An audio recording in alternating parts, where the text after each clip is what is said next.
He was the disciple that God built his rock on. So Peter was a rock. And when I think of Ngozi was a rock to a lot of people. Ngozi was someone who everyone could lean on. He was always the person that people went to sought advice, whether it's for personal things they were going through, whether it was career advice, whether it was advice towards, applying to business school, applying to school, and he was always just someone who was full of life, and people always wanted to be around him and they gravitated towards him because he was someone who made people feel very welcome and feel good. There's a saying that we don't always remember what people say, but one of the things to remember and the most lasting impression that people will have of everyone is how you make them feel. And over the last year, I've talked to so many people that were being part of Ngozi's life that I never knew. When he lived in London, when he lived in Boston, Philadelphia, and one of the consistent things that everyone said to me was Ngozi made them feel happy. Ngozi made them feel joyful, and Ngozi made them feel very confident about themselves. Now, that's with his first name. His middle name, Nigerian name, is Ngozi. And Ngozi means blessing from God. And as his twin brother, Ngozi was a blessing to me. One of the things that I never really fathomed or really realized how much of took the full appreciation of was the fact that I was born a twin. So as a twin brother, it doesn't really occur to you how special that is. So I remember every time as a child, people walked up, all my friends asked me, how is it being a twin? I really wish I was a twin. And over the last year, I realized how much of a blessing it is because I was born with a best friend.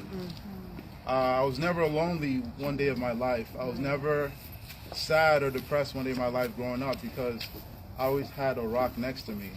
And so he was a rock and a blessing to so many people. And I think one of the lasting things, even after he's passed, that he still is the rock and a blessing to us. So with that said, I'm going to read a little poem, and and at the end of the poem, we're going to do the dub release. This poem, I'm going to read it.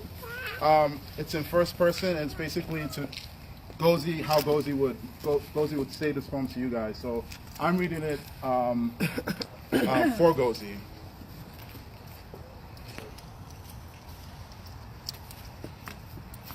So the name of the poem is The Flight. Now dry your tears and look above, for soon there will fly pure white doves.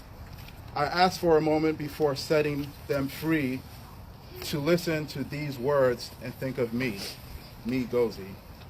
As your days on this beautiful earth pass by, don't be afraid to love, and don't be afraid to cry.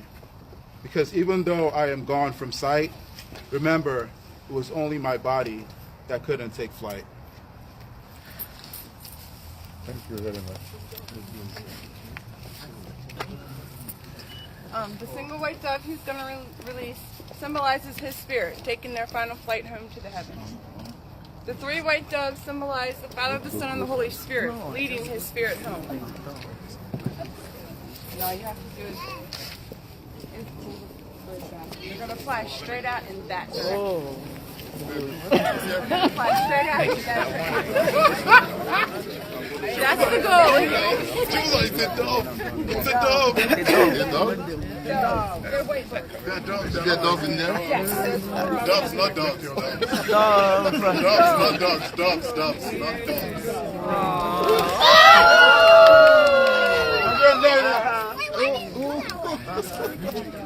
There are three of them. He's gonna cry. I'm telling you.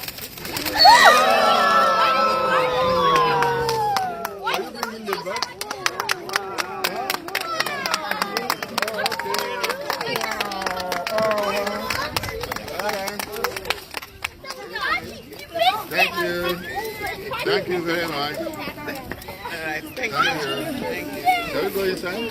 Thank you. Let's take group. Okay.